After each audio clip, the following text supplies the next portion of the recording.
Goodness gracious, these damn topics that I bring up. Perhaps I should apologize. They seem sometimes inordinately provocative, and yet I can't help myself. I guess this is just.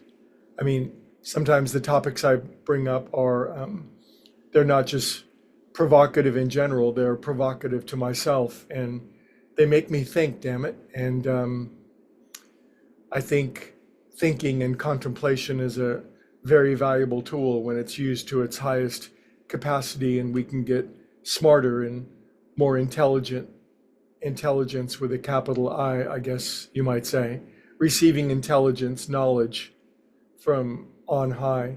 But anyway, the topic this week is power, damn it. And this, I defined power yesterday as the necessary element or ingredient or resource.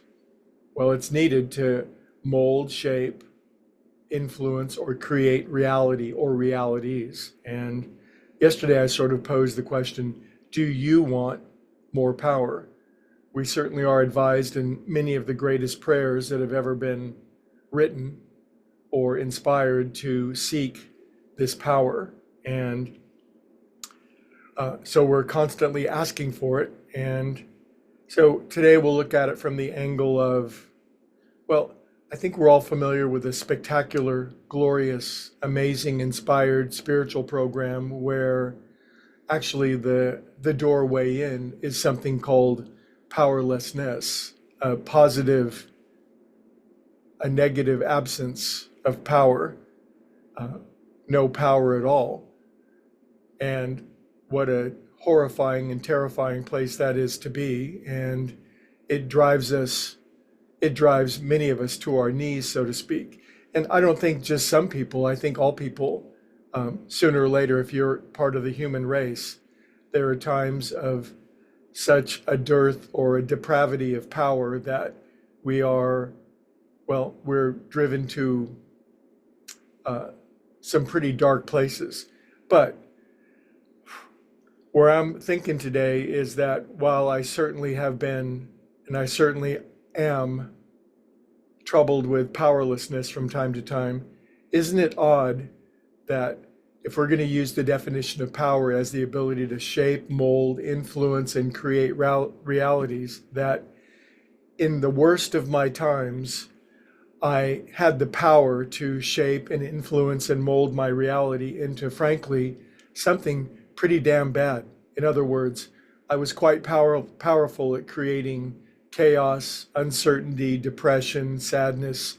I seem to have a positive genius for creating something unpleasant for myself and for others.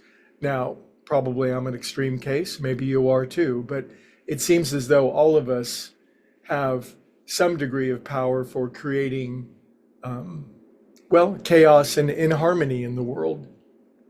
And tell me what you think of this. Can you identify people who are living now or who have lived who somehow got their hands on a hell of a lot of power for and used it for no good? I mean, let's see, Stalin, Mao, Hitler, Pol Pot, just to name a few. And maybe you have some certain favorites that you see in the current scene. That how do they get their hands on all that power to shape, mold, and influence reality into something awful? It's like, is that fair? Shouldn't I get more power than they do? God, what's going on with this distribution of power?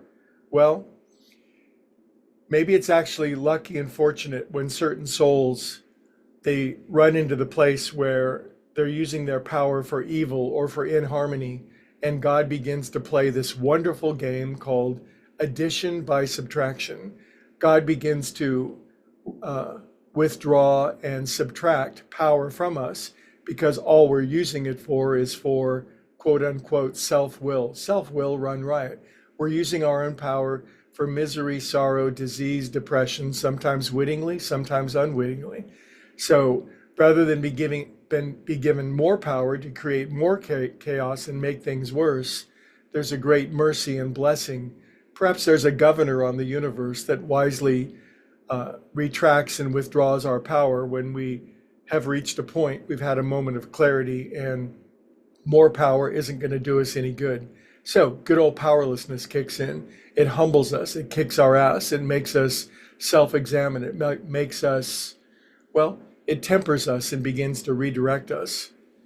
So having been through powerlessness, having had our power retracted, perhaps every single day we can get a little more power and a little more power and a little more power as long as we put it to good use.